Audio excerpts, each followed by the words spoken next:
All right, hello everyone. Welcome to this session on Indian Polity and Governance. पिछले lecture में हमने समझी थी the post of president of India. आज के लेक्चर में हम एक और बहुत ही इम्पोर्टेंट और पोस्ट के बारे में समझने की कोशिश करेंगे, who comes on number 2 in the order of precedence, that is the Vice President of India। ठीक है, तो आज हम माननीय उपराष्ट्रपति के बारे में समझने की कोशिश करेंगे कि क्या क्या उनके पावर्स हैं, क्या क्या फंक्शंस हैं, एलिजिबिलिटीज, उनका इलेक्शन प्रोसेस एक्सेट्रा एक्सेट्रा, सारी बातें आज हम द वाइस प्रेसिडेंट के बारे में जानने की कोशिश करेंगे। ठीक है, तो आर्टिकल 63 जो है हमारे कॉन्स्टिट्यूशन ऑफ इंडिया का, आर्टिकल 63 प्रोवाइड करता है that there shall be a vice president of India, there shall be a vice president of India। ये बात कहता है आर्टिकल 63। बिल्कुल एक जनरल प्रोविजन है जो कह रहा है कि भाई एक वाइस प्रेसिडेंट की पोस्ट भारत में होनी चाहिए। दो तीन छोटे छोटे फैक्ट हैं इस पोस्ट के बारे में, वो इसके साथ मैंने लिखे हुए हैं, वो आप देख लें। It is the second highest constitutional post in India। ठीक है, प्रेसिडेंट्स के ऑर्डर में सेकंड रैंक पर आते हैं द वाइस प्रेसिडेंट। ठीक है, सेकंड हाईएस्ट कॉन्स्टिट्यूशनल पोस्ट है after the president of India. ठीक है, तो number 1 is the president of India, number 2 is the vice president of India. और हमने ये कॉन्सेप्ट बोरो किया है अमेरिका से, यूएसए से। ये पोस्ट हमने बोरो की है। यूएसए में प्रेसिडेंशियल फॉर्म ऑफ गवर्नमेंट है, वहां पर एक प्रेसिडेंट होते हैं और एक वाइस प्रेसिडेंट होते हैं। तो ये वाइस प्रेसिडेंट की पोस्ट जो है वो हमने अमेरिका से बोरो की हुई है। ये दो बातें आपको याद रखनी है, बस इतनी सी बात आर्टिकल 63 कह रहा है। ठीक है, आगे बढ़ते हैं आर्टिकल 64 की तरफ। आर्टिकल 64 बहुत ही एक इंपॉर्टेंट बात कहता है, वो ये है the vice president shall be an ex officio chairman of Rajya Sabha. Rajya Sabha के पदेन सभापति होंगे, पदेन अध्यक्ष होंगे कौन? Vice president. ठीक है, राज्यसभा आप जानते ही हो, पार्लियामेंट का जो अपर हाउस होता है ना, उसको राज्यसभा कहते हैं। 2 चैम्बर हैं हमारे देश की पार्लियामेंट में, लोकसभा एंड राज्यसभा। तो राज्यसभा का चेयरमैन कौन होगा? The vice president. अब एक ये जो टर्म लिखा हुआ है एक्स ऑफिशियो, इसका मतलब समझ लेते हैं। एक्स ऑफिशियो का मतलब होता है a person is holding one post by virtue of another office. यदि आप एक पोस्ट पर हो तो उस पोस्ट के वर्च्यू से जब आप कोई दूसरी पोस्ट होल्ड करते हो उसको कहते हैं एक्स ऑफिशियो। ठीक है, इसका मतलब ये है कि जो भी व्यक्ति वाइस प्रेसिडेंट बनेगा वही राज्यसभा का चेयरमैन होगा। ठीक है, he will be the x officio chairman. ठीक है, जो भी पर्सन वाइस प्रेसिडेंट होगा वही राज्यसभा का एक्स ऑफिशियो चेयरमैन होगा, वही व्यक्ति चेयरमैन होगा राज्यसभा का। ये बात कह रहा है आर्टिकल 64।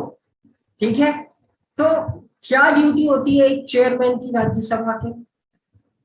तो as a chairman of Rajya Sabha he presides over the proceeding of Rajya Sabha.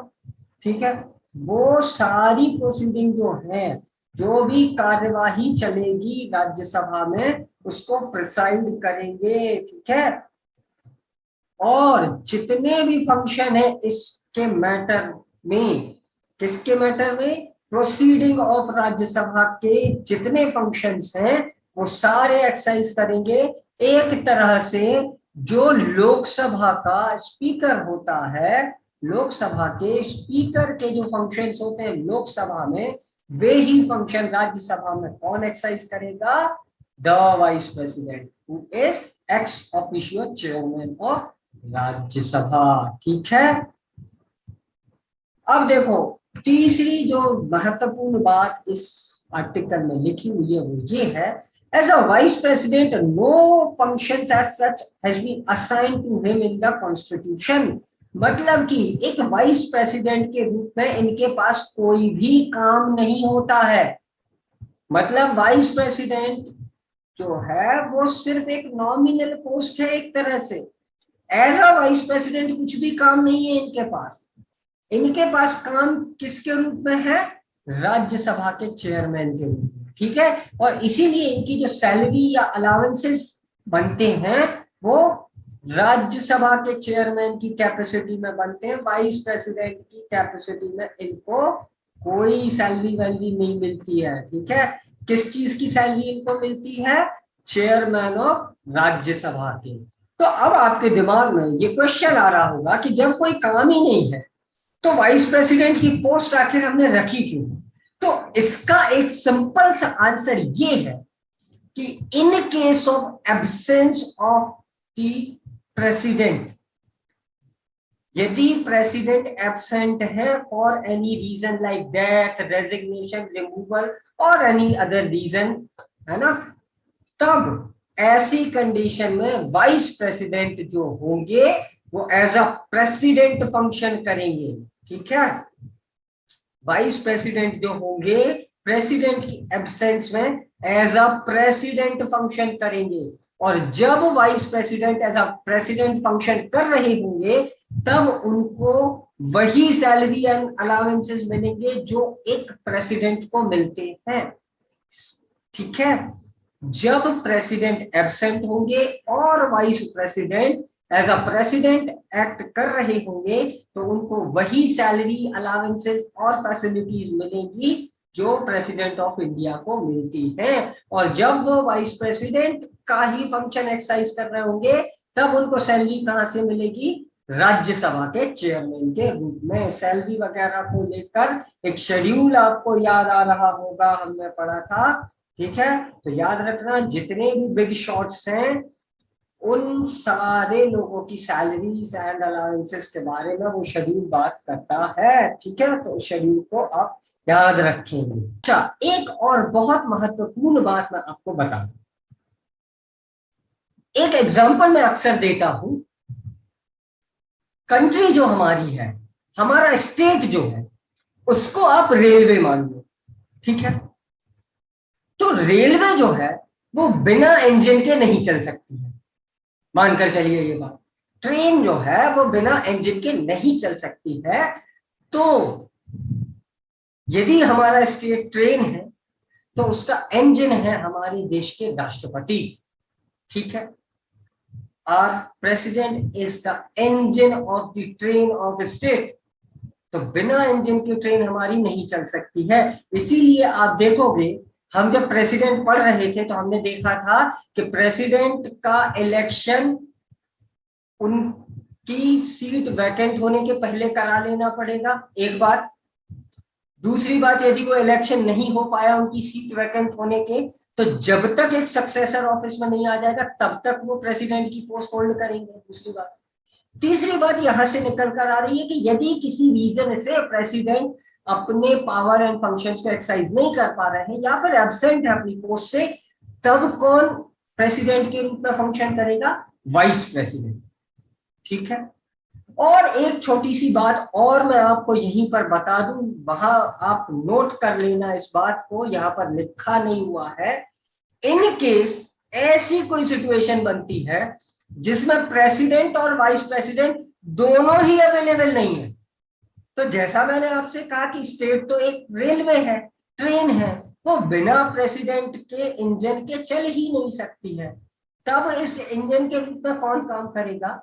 तो please note down, in case of absence of both president and vice president, the chief justice of India, I repeat, the chief justice of India shall act as the president of India.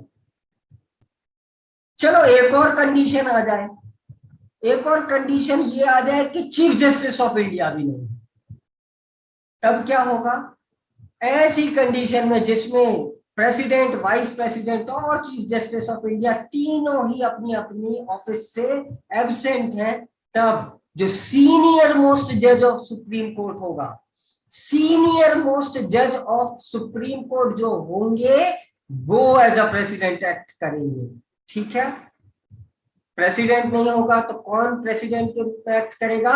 Vice president. President और vice president दोनों absent है तो कौन act करेगा as a president? Chief justice of India. तीनों ही absent है तो कौन एक्ट करेगा?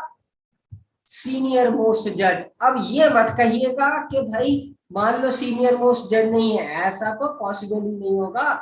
33 जजेस होते हैं सुप्रीम कोर्ट में, +1 that is chief justice of India, तो टोटल 34 है, तो कोई ना कोई जज तो जरूर होगा। ऐसी कंडीशन तो कभी नहीं आएगी कि कोई भी जज नहीं है सुप्रीम कोर्ट में, फिर तो हमारा पूरा स्ट्रक्चर कोलैप्स हो जाएगा। तो इस पूरे डिस्कशन का बॉटम लाइन ये है कि हमारी जो कंट्री है वो बिना इंजन के चल ही नहीं सकती है। वो इंजन कौन होगा?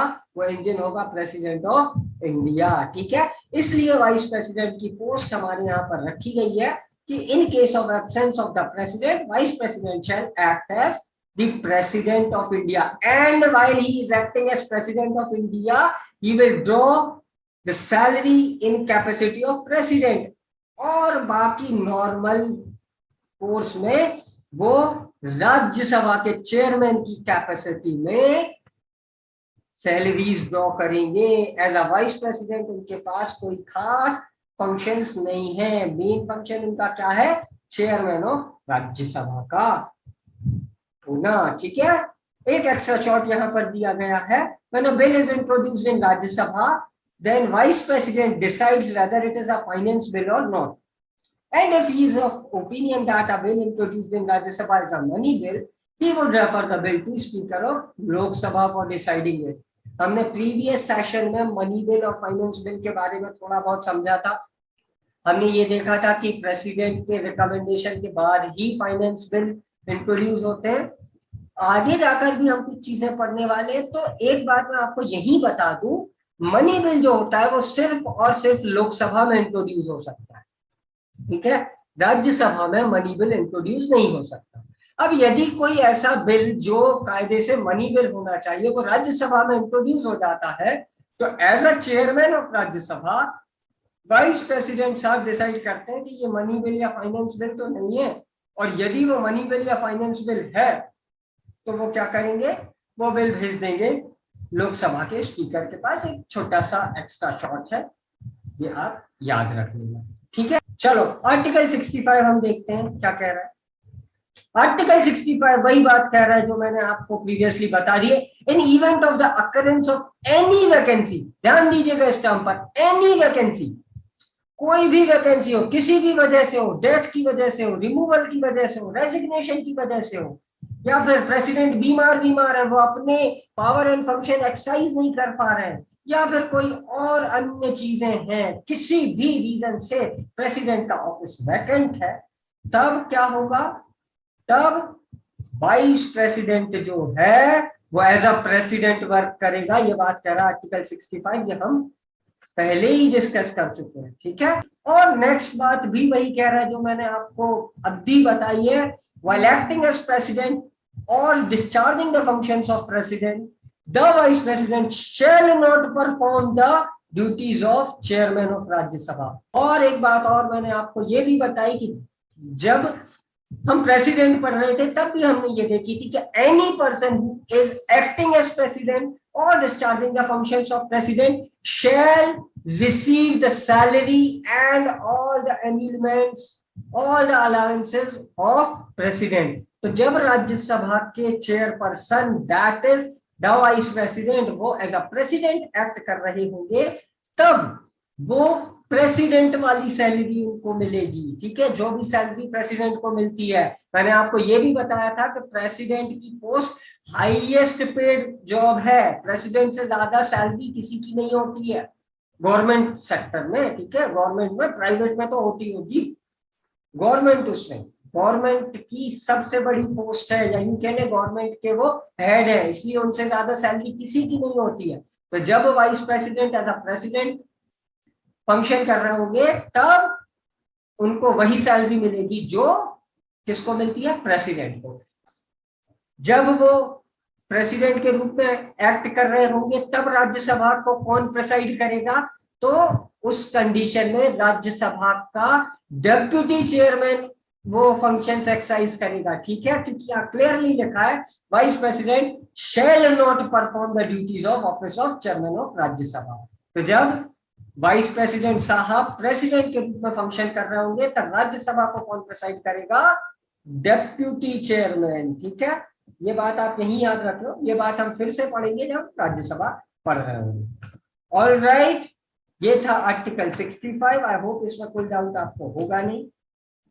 अब आते हैं आर्टिकल 66 की तरफ, जो प्रोवाइड करता है इलेक्शन ऑफ वाइस प्रेसिडेंट। कैसा होगा इलेक्शन ऑफ वाइस प्रेसिडेंट, आइए समझते हैं। तो आर्टिकल 66 जो है वो कहता है कि वाइस प्रेसिडेंट का इलेक्शन भी इनडायरेक्ट होगा।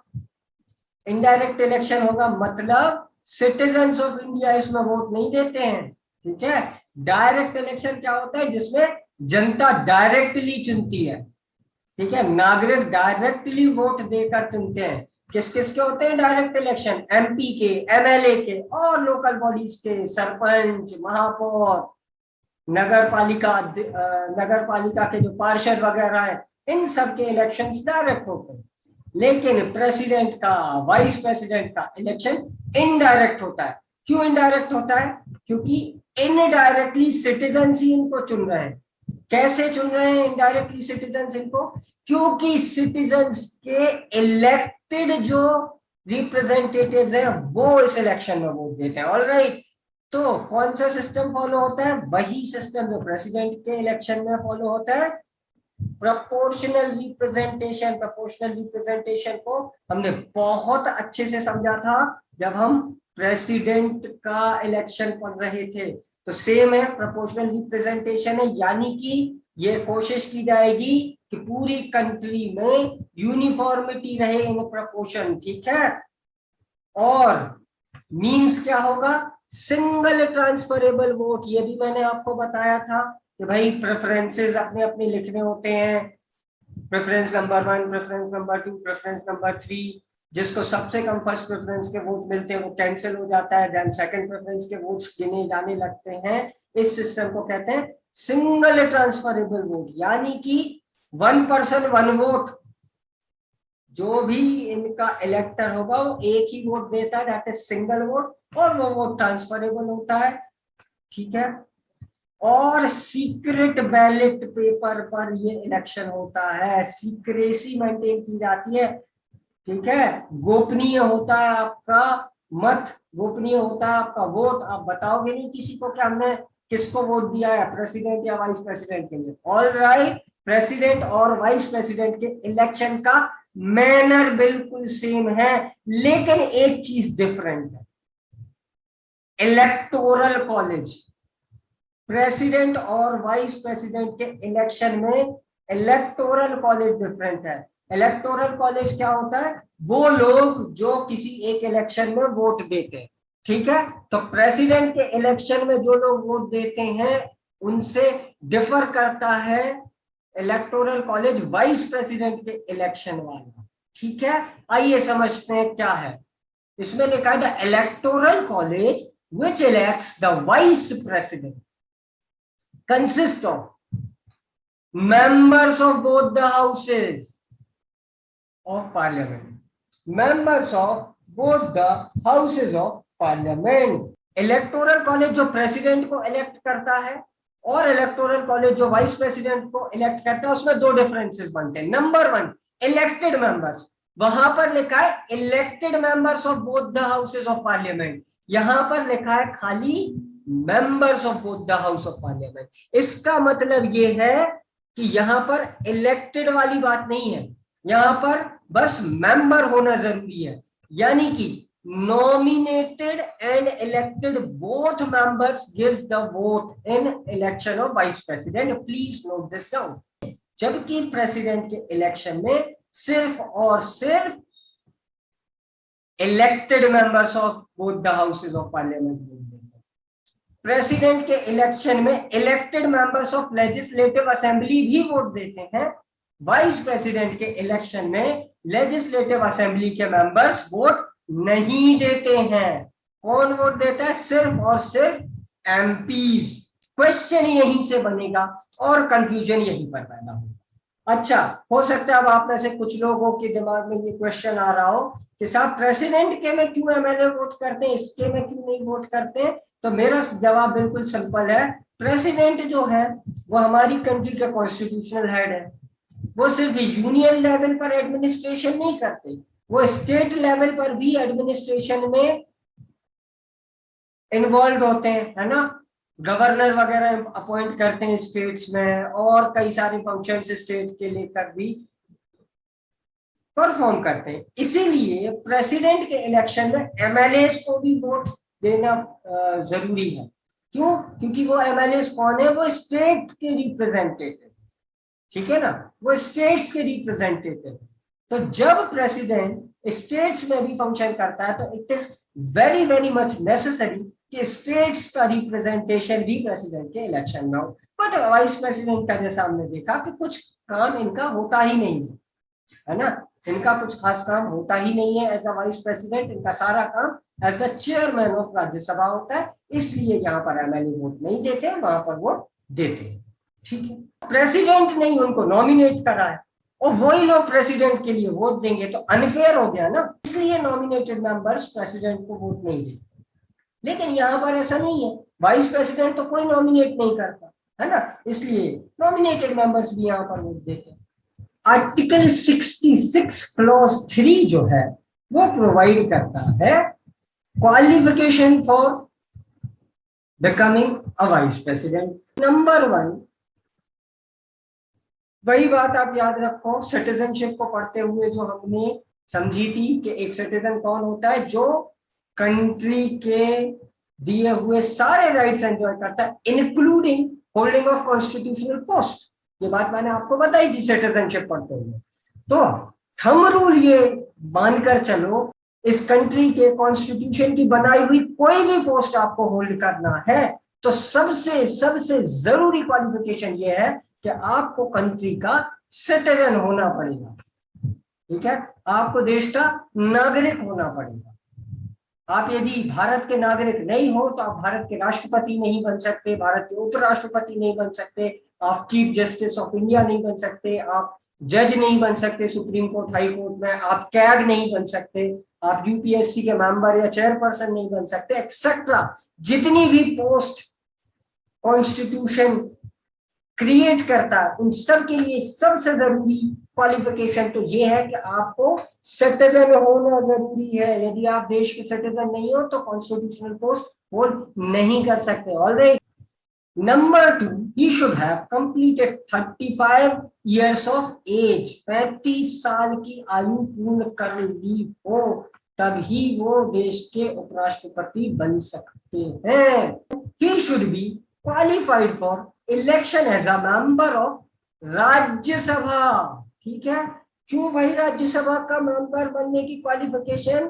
क्योंकि इनको राज्यसभा का चेयरपर्सन बनना है ना।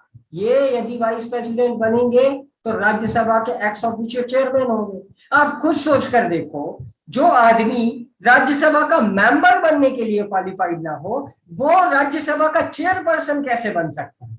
इसलिए the person who want to contest election of vice president, he shall be eligible for election as a member of Rajya Sabha. क्या क्या होती है राज्यसभा के मेंबर बनने की क्वालिफिकेशन, वो आगे जाकर हम देखने वाले हैं। जब हम राज्यसभा पढ़ेंगे या जब हम लोकसभा पढ़ेंगे तब हम ये भी पढ़ेंगे कि लोकसभा का मेंबर बनने के लिए क्या क्या क्वालिफिकेशन रिक्वायर्ड है, तो वो हम आगे जाकर पढ़ेंगे।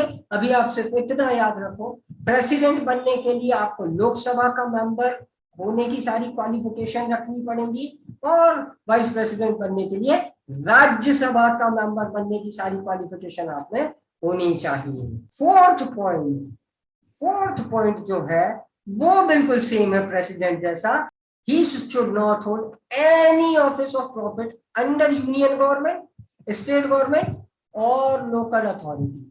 यूनियन गवर्नमेंट, स्टेट गवर्नमेंट या लोकल अथॉरिटी या किसी भी अन्य पब्लिक अथॉरिटी से ऑफिस ऑफ प्रॉफिट होल्ड नहीं करेंगे। मैंने आपको बताया था ऑफिस ऑफ प्रॉफिट वो ऑफिस होते हैं जिनसे आपको कुछ मॉनेटरी बेनिफिट होता है, ठीक है, वित्तीय कुछ लाभ होता है, सैलरी मिलती है, अलाउंसेस मिलता है, एन्यूलमेंट्स मिलते हैं, इवन ऑनरेरियम या स्टाइपेंड भी मिल रहा होगा ना, तो वो भी ऑफिस ऑफ प्रॉफिट में आ जाएगा। लेकिन ये ऑफिस ऑफ प्रॉफिट किसके अंडर में होना चाहिए? यूनियन गवर्नमेंट के, स्टेट गवर्नमेंट के या लोकल अथॉरिटी के। कुल मिलाकर कोई भी टाइप की सरकारी पोस्ट आप होल्ड नहीं कर रहे हो तभी आप प्रेसिडेंट या वाइस प्रेसिडेंट बन सकते हो। ये चीज कॉमन है दोनों जगह, ठीक है। ये थे 4 क्वालिफिकेशन वाइस प्रेसिडेंट बनने के लिए। अब देखिए नॉमिनेशन फॉर्म जो भरा जाता है, इलेक्शन के लिए जो नॉमिनेशन फॉर्म भरा जाता है, प्रेसिडेंट के केस में 50 इलेक्टर्स प्रपोजर बनते हैं और 50 इलेक्टर्स सेकेंडर्स बनते हैं, ये हमने देखा था। यहां पर थोड़ा कम है, यहां पर 20 है, यहां पर 20 है, 20 प्रपोजर्स और 20 सेकेंडर्स, ठीक है।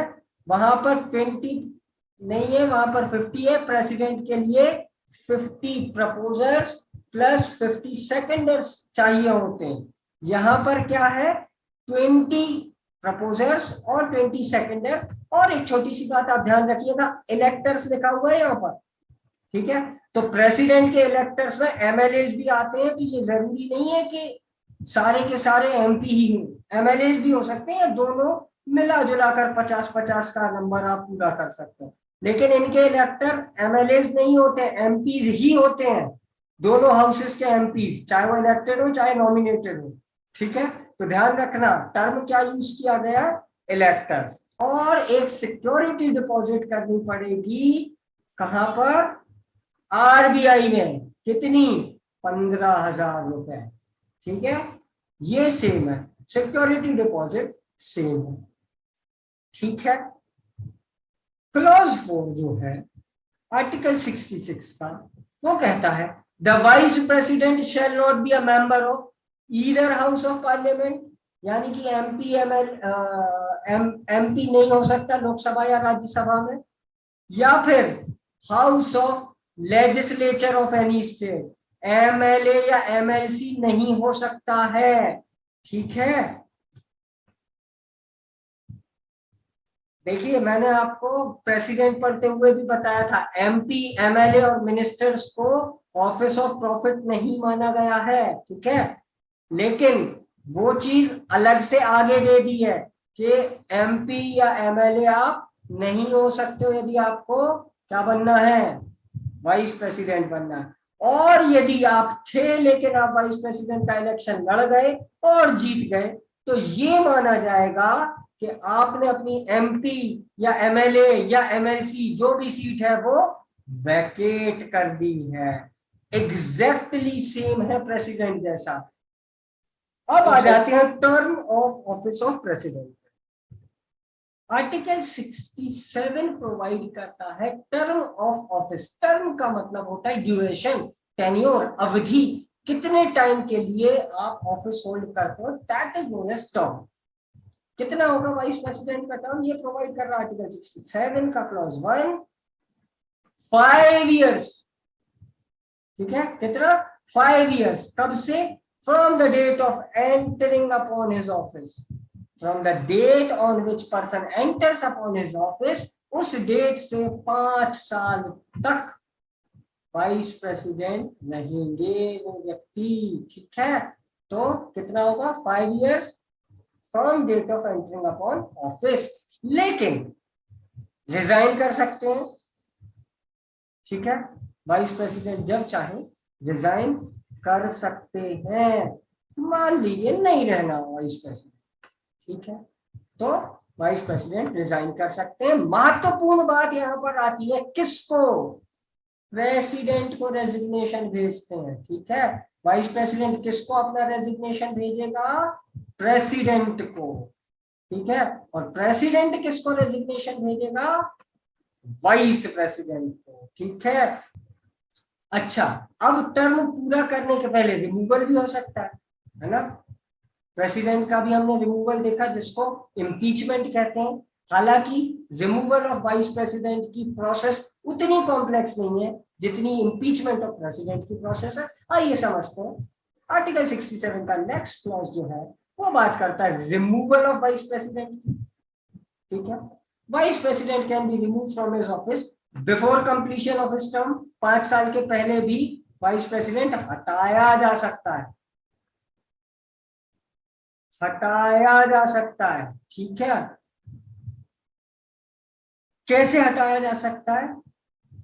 By a resolution pass by an absolute majority.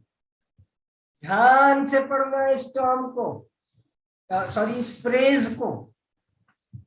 Resolution of Rajya Sabha passed by an absolute majority. ठीक है, एब्सोल्यूट मेजॉरिटी। ध्यान दो यहां पर, समझो 2-3 बातें, बहुत जरूरी 2-3 बातें। डिफरेंस समझो कि कैसे डिफरेंट है removal of president and impeachment of vice president, क्योंकि वहीं से कंफ्यूजन होता है। क्वेश्चन में आया होता है वाइस प्रेसिडेंट और हमें याद आ रहा होता है प्रेसिडेंट, वहीं पर आंसर गलत होते हैं। और ये एक एक दो गलतियां आपको एग्जाम में अंदर या बाहर करा सकती है। समझो, प्रेसिडेंट के रिमूवल का जो रेजोल्यूशन है वो किसी भी हाउस से इनिशिएट हो सकता है। ठीक है, वो लोकसभा से भी इनिशिएट हो सकता है, वो राज्यसभा से भी इनिशिएट हो सकता है। लेकिन रिमूवल ऑफ वाइस प्रेसिडेंट का रेजोल्यूशन जो है वो सिर्फ और सिर्फ कहां इनिशिएट हो सकता है? राज्यसभा में। Council of state, upper chamber of the parliament, Rajya Sabha, सिर्फ और सिर्फ वही इनिशिएट हो सकता है। क्यों? क्योंकि वो एक्स ऑफिशियल चेयरमैन भी है राज्यसभा के। इससे भी आप याद रख सकते हो, वाइस प्रेसिडेंट क्या होते हैं? राज्यसभा के एक्स ऑफिशियल चेयरमैन। तो यदि प्रेसिडेंट वाइस प्रेसिडेंट को रिमूव करना है तो कहां पर रेजोल्यूशन इनिशिएट होगा? राज्यसभा में। ठीक है, राज्यसभा में रेजोल्यूशन आएगा, लोकसभा में ये रेजोल्यूशन नहीं आ सकता है। ठीक है, लोकसभा में रिमूवल ऑफ प्रेसिडेंट का रेजोल्यूशन मूव नहीं हो सकता, इनिशिएट नहीं हो सकता। वो कहां होना पड़ेगा? राज्यसभा में होना पड़ेगा। और कितनी मेजॉरिटी से पास होना पड़ेगा? Absolute majority of the house. ठीक है, एब्सोल्यूट मेजॉरिटी का मतलब है जो टोटल मेंबरशिप है, टोटल स्ट्रेंथ जो है राज्यसभा की, उसकी मेजॉरिटी से। कितनी है भाई टोटल स्ट्रेंथ राज्यसभा की? 245। तो कितनी हो जाएगी majority? 245 plus 1 divided by 2। 245 plus 1 होता है 246, दैट इज 123। ठीक है, 123 हो जाएगा। तो कम से कम 123 वोट चाहिए। ठीक है, at least 123 vote, absolute majority of Rajya Sabha से ये रेजोल्यूशन पास होना पड़ेगा। और फिर कहा जाएगा? लोकसभा में। ठीक है, ऐसा नहीं है कि सिर्फ राज्यसभा में वोटिंग हो गई, एब्सोल्यूट मेजॉरिटी से पास हो गया तो वाइस प्रेसिडेंट हट जाएंगे। नहीं, लोकसभा भी जाएगा ये रेजोल्यूशन। ठीक है, लेकिन लोकसभा में सिंपल मेजॉरिटी से पास होना पड़ेगा। सिंपल मेजॉरिटी क्या होती है? Total members present and voting. Total members present and voting की जो मेजॉरिटी है, जैसे इसको मैं आपको एग्जांपल से समझाऊं। मान लीजिए मात्र 300 मेंबर प्रेजेंट थे, टोटल स्ट्रेंथ तो कितनी है? 545 है। ठीक है, 545 है total strength of Lok Sabha. 245 members absent हैं या एक्सेट्रा जो भी है। प्रेजेंट एंड वोटिंग कितने हैं? 300। तो 300 की सिंपल मेजॉरिटी कितनी बनेगी? 151। क्योंकि हम क्या करेंगे? 300 डिवाइडेड बाय 2 प्लस 1, तो वो बनेगा 151। तो सिर्फ सिंपल मेजॉरिटी से, जितने मेंबर वोट दे रहे हैं उनकी सिंपल मेजॉरिटी से भी यदि ये लोकसभा में पास हो गया तो मान लिया जाएगा कि अब प्रेसिडेंट अपनी पोस्ट से रिमूव हो गए हैं। ठीक है, समझ गए ये प्रोसीजर। लेकिन एक चीज और भी है, वही 14 डेज के नोटिस वाली बात। 14 डेज का एडवांस नोटिस देना पड़ेगा राज्यसभा को। यदि राज्यसभा को वाइस प्रेसिडेंट के रिमूवल के लिए एक रेजोल्यूशन लाना है तो 14 डेज प्रायर नोटिस देना पड़ेगा कि 14 दिन बाद हम राज्यसभा में वाइस प्रेसिडेंट के रिमूवल का रेजोल्यूशन लाने वाले, ये एक नोटिस देना पड़ेगा। ऑलराइट, ठीक है। अब क्वेश्चन आता है कि क्या कोई ग्राउंड है वाइस प्रेसिडेंट के रिमूवल का? प्रेसिडेंट का तो था, प्रेसिडेंट के रिमूवल का ग्राउंड होता है क्या? Violation of constitution. Vice president के रिमूवल का कोई ग्राउंड मेंशन नहीं है। No ground have been mentioned in the constitution for his removal. ठीक है, ये था आर्टिकल 67B जो रिमूवल ऑफ प्रेसिडेंट की बात करता है। रिमूवल का पूरा प्रोसीजर हमने समझने की कोशिश करी। ठीक है, are we clear on this process of removal of vice president? कोई भी डाउट यदि अभी है तो आप चाहो मुझसे पूछ लो जल्दी से, बाद में मैं पूछने नहीं दूंगा। सर जी सर इतना टाइम देंगे, मतलब 14 डेज तो दे रहे हैं, उनको भी दिया, प्रेसिडेंट को भी दिया, प्राइम मिनिस्टर को भी दे रहे हैं, लेकिन सर ये है ना कि ये प्राइम मिनिस्टर को नहीं दे रहे हैं। प्राइम मिनिस्टर की तो हमने बात ही नहीं की, वाइस प्रेसिडेंट को दे। वाइस प्रेसिडेंट और प्रेसिडेंट दोनों को 14 डेज का टाइम देते हैं। तो सर उतने में तो ये लोग अपनी पोस्ट पे रह के सब कुछ उल्टा करा सकते हैं, तो इतना टाइम तुरंत एक्शन लेना चाहिए। क्या उल्टा करा सकते हैं? कुछ भी, जो भी इन पे वो आरोप वगैरह लगे हैं वो कर सकते हैं, उसको मतलब ठीक करा सकते हैं, या जो कुछ भी, इतनी बड़ी पोस्ट है। नहीं, इतनी बड़ी इतनी पोस्ट है, बड़ी आप ध्यान पोस्ट है रखो, सर। एक बात ध्यान रखो, कितनी भी बड़ी पोस्ट क्यों ना हो, सबसे बड़ी भी पोस्ट क्यों ना हो, सबसे बड़ा कौन है? कॉन्स्टिट्यूशन। उसके ऊपर कुछ नहीं है, नहीं कर पाओगे आप, कुछ नहीं कर पाओगे। आपने क्या किया है? यदि मैं प्रेसिडेंट की बात करूं, ग्राउंड क्या है? उसी कॉन्स्टिट्यूशन के प्रोविजंस को आप वायलेट कर रहे हो। तो आप प्रेसिडेंट भी हो, कंट्री के हेड हो, लेकिन फिर भी आप कॉन्स्टिट्यूशन के ऊपर नहीं हो, तो आपको हटाया जा सकता है। दैट इज, आगे बढ़ते हैं, आर्टिकल 67 का क्लॉज 3 पढ़ते हैं। एग्जैक्टली सेम है जैसा हमने प्रेसिडेंट में पढ़ा था। The vice president can hold office beyond his term of 5 years until his successor assume charges। यानी कि जब तक कोई नया व्यक्ति वाइस प्रेसिडेंट की पोस्ट को होल्ड ना कर ले, तब तक वाइस प्रेसिडेंट वो पोस्ट होल्ड कर सकते हैं बियॉन्ड 5 years। ठीक है, 5 साल से ज्यादा की पीरियड भी हो गया तब भी वो कंटिन्यू करेंगे, तब तक जब तक इलेक्शन होकर कोई अगला वाइस प्रेसिडेंट ना बने। ठीक है, और दूसरी बात यही कह रहा है कि he is also eligible for री इलेक्शन, यानी कि एक आदमी दूसरी बार भी वाइस प्रेसिडेंट बन सकता है, उसमें कोई दिक्कत नहीं। And he may be elected for any number of term, कितनी भी बार आप चाहो तो वाइस प्रेसिडेंट बन सकते हो, 3 बार, 5 बार, 15 बार। अब आते हैं अगले पॉइंट पर, सीधे आर्टिकल 69 की तरफ चलते हैं। आर्टिकल 69 ओथ की बात करता है। ठीक है, आपको याद होगा ओथ से रिलेटेड शेड्यूल कौन सा है? Oath of office in secrecy. Oath of secrecy दिलाई जाती, गोपनीयता की शपथ। अपनी ऑफिस की कॉन्फिडेंशियल चीजें लोगों को नहीं बताओगे। ठीक है, ये ओथ कौन दिलाता है वो इंपॉर्टेंट है। ये ओथ दिलाते हैं प्रेसिडेंट ऑफ इंडिया। ठीक है, वाइस प्रेसिडेंट को ओथ दिलाते हैं प्रेसिडेंट ऑफ इंडिया।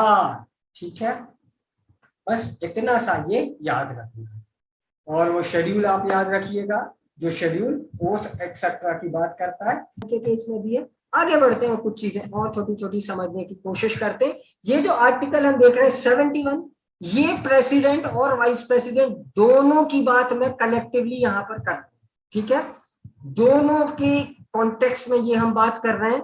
प्रेसिडेंट जब हम पढ़ रहे थे तो ये टॉपिक मैंने आपको अलग से नहीं पढ़ाया था because of the want of time, तो हम यहाँ पर पढ़ रहे हैं प्रेसिडेंट और वाइस प्रेसिडेंट दोनों के कॉन्टेक्स्ट में, ठीक है।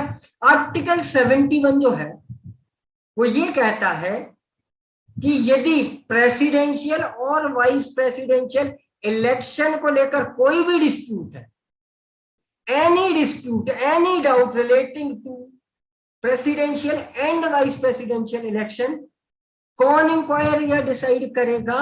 वो डिसाइड करेगा honourable supreme court of India, ठीक है। आई रिपीट, एनी डाउट और any dispute arising of presidential and vice presidential election shall be inquired and decided by Supreme Court of India, ठीक है। ऑनरेबल एपेक्स कोर्ट इसको decide करेगा और ये decision last and final होगा, यानी कि इसके ऊपर कोई और फेज है ही नहीं, ठीक है। ये बात ध्यान रखिएगा, अक्सर प्रीलिम में ये क्वेश्चन सीधा पूछ लिया जाता है कि प्रेसिडेंट और वाइस प्रेसिडेंट के इलेक्शन डिस्प्यूट को कौन डिसाइड करता है? सुप्रीम कोर्ट डिसाइड करता है, ठीक है। ऑनरेबल सुप्रीम कोर्ट डिसाइड करेगा। देन एक आर्टिकल 71 क्लॉज 4 है, उसको भी आप देख लो, एक जनरल सा आर्टिकल है, वो ये कहता है, अब हम वाइस प्रेसिडेंट के कॉन्टेक्स्ट में बात यदि कर रहे हैं तो the election of vice president can not be challenged on the ground that electoral college was incomplete. ये प्रोविजन 11th अमेंडमेंट से जुड़ा था, लेकिन इतना कुछ खास आपको याद नहीं रखना है। कुल मिलाकर ये समझ लो, राज्यसभा की टोटल स्ट्रेंथ होती है 245, लोकसभा की टोटल स्ट्रेंथ होती है 545। अब यदि मान लीजिए लोकसभा या राज्यसभा में कुछ मेंबर्स कम है, ठीक है, कुछ की डेथ हो गई, कुछ डिस्क्वालीफाई हो गए, ठीक है, कुछ किसी और वजह से हट गए, कुछ रिजाइन देकर चले गए, एक्सेट्रा एक्सेट्रा, तो कुछ सीट्स खाली है। सपोज 45 सीट्स खाली है, कहां पर? लोकसभा में। तो लोकसभा में सिर्फ 500 मेंबर्स है, राज्यसभा में कोई 145 सीट्स खाली है, यानी कि अब राज्यसभा में टोटल कितने लोग हैं? कुल 100 लोग हैं। तो इलेक्टोरल कॉलेज इनकम्प्लीट हुआ, सारे मेंबर्स नहीं है, तो इसलिए कि कुछ सीट्स वैकेंट थी लोकसभा और राज्यसभा में, इस ग्राउंड पर वाइस प्रेसिडेंट का इलेक्शन क्वेश्चन नहीं किया जा सकता है। फाइन, कि भाई इलेक्टोरल कॉलेज इनकम्प्लीट था, नहीं कोई दिक्कत नहीं, जितने थे उतनों की मेजोरिटी से इलेक्ट हुआ है तो चलेगा, कोई दिक्कत नहीं, ठीक है। ये एक बात कर रहा है। दूसरी बात, मान लीजिए कोई एक पर्सन था, गलत तरह से उसका इलेक्शन हो गया, वो पोस्ट पर पहुंच गए वाइस प्रेसिडेंट की, ठीक है, बाद में मैटर पहुंचा सुप्रीम कोर्ट, सुप्रीम कोर्ट ने कहा हाँ भाई ये तो इलेक्शन गलत है, गड़बड़ है, और सुप्रीम कोर्ट ने उस इलेक्शन को वॉइड डिक्लेयर कर दिया, ठीक है, वॉइड डिक्लेयर कर दिया, इनवैलिडेट कर दिया, शून्य करणीय करार दे दिया, जीरो, इट इज जीरो, तो भी उस व्यक्ति ने जो भी डिसीजन लिए होंगे before such decision, supreme court के ऐसे डिक्लेरेशन, ऐसे डिसीजन से पहले जो भी डिसीजन लिए होंगे वो इनवैलिडेट नहीं होते हैं, ठीक है। यदि किसी पर्सन का वाइस प्रेसिडेंट का इलेक्शन वॉइड डिक्लेयर हो गया है तो भी जो डिसीजन उसने पहले लिए होंगे वो इनवैलिडेट नहीं होंगे, ये अगली बात कह रहा है। ये तीनों पॉइंट्स क्या आप सभी को समझ में आ गए? Power and functions of vice president. तो नंबर 1 तो ये कि he act as ex officio chairperson of Rajya Sabha, Rajya Sabha के पदेन सभापति, पदेन अध्यक्ष होते हैं कौन? Vice president. He is the presiding officer of Rajya Sabha. दूसरी बात, he act as president in case of absence of president due to death, resignation, impeachment और otherwise death हो गई है प्रेसिडेंट साहब की, रिजाइन कर गए हैं, इम्पीच हो गए हैं, या और किसी अन्य कारण से वो प्रेसिडेंट के फंक्शन एक्सरसाइज करने में, प्रेसिडेंट के फंक्शंस डिस्चार्ज करने में केपेबल नहीं है, तो ऐसी कंडीशन में वाइस प्रेसिडेंट एक्ट करेंगे एज द प्रेसिडेंट, क्योंकि मैंने आपको बताया था प्रेसिडेंट के बिना ये देश चल ही नहीं सकता है। President is the engine of our state, ठीक है। तो कुल मिलाकर वाइस प्रेसिडेंट जो है वो एक तरह से स्टैंड बाय जैसा है ना, एक तरह से स्टैंड बाय जैसा रोल है वाइस प्रेसिडेंट का, कि जब प्रेसिडेंट नहीं होंगे तब उनके पास फंक्शंस आएंगे, वरना कोई ऐसा फंक्शन नहीं है except being ex officio chairman of Rajya Sabha, ठीक है। और थर्ड पॉइंट एक दे रखा है जो सबसे नया और यूनिक पॉइंट है, जो अब तक डिस्कस नहीं हुआ है, आखिरी पॉइंट है वाइस प्रेसिडेंट के पावर्स का। इन Rajya Sabha he decides, he cast deciding vote in condition of tie। देखिए, मान लीजिए किसी एक इशू पर राज्यसभा में टाई हो जाता है, ठीक है, टाई हो जाता है, यानी कि बराबर बराबर वोट मिले हैं फेवर के लिए भी और ऑपोजिशन के लिए भी। तो भाई मामला तो जो है वो कैसे डिसाइड होता है, मेजॉरिटी से डिसाइड होता है। यहाँ तो टाई हो गया, हाँ वालों को और ना वालों को बराबर बराबर वोट मिले, तो ये टाई ब्रेकर कैसे होगा, तो उसको कहते हैं कास्टिंग ऑफ वोट, है ना। कौन कर रहा है ये, वाइस प्रेसिडेंट। तो यदि राज्यसभा में किसी मैटर पर टाई हो जाएगा तो वो कास्टिंग वोट देगा। कास्टिंग वोट क्या होगा, वो होगा भाई, वो या तो हाँ बोलेंगे या तो ना बोलेंगे। यदि वो हाँ बोल रहे हैं तो हाँ वाले जीत जाएंगे, यदि वो ना बोल रहे हैं तो ना वाले जीत जाएंगे। In general vice president vote नहीं देते हैं राज्यसभा में, क्यों, क्योंकि वो राज्यसभा के इलेक्टेड मेंबर नहीं है, वो सिर्फ एक्स ऑफिशियो चेयरमैन है। लेकिन टाई की कंडीशन में वो वोट दे देते हैं, वो as a tie breaker vote देते हैं, ठीक है। ये तीन मेजरली पावर्स एंड फंक्शंस हैं हमारे उपराष्ट्रपति महोदय के, वाइस प्रेसिडेंट के, ये सारे फंक्शंस हैं।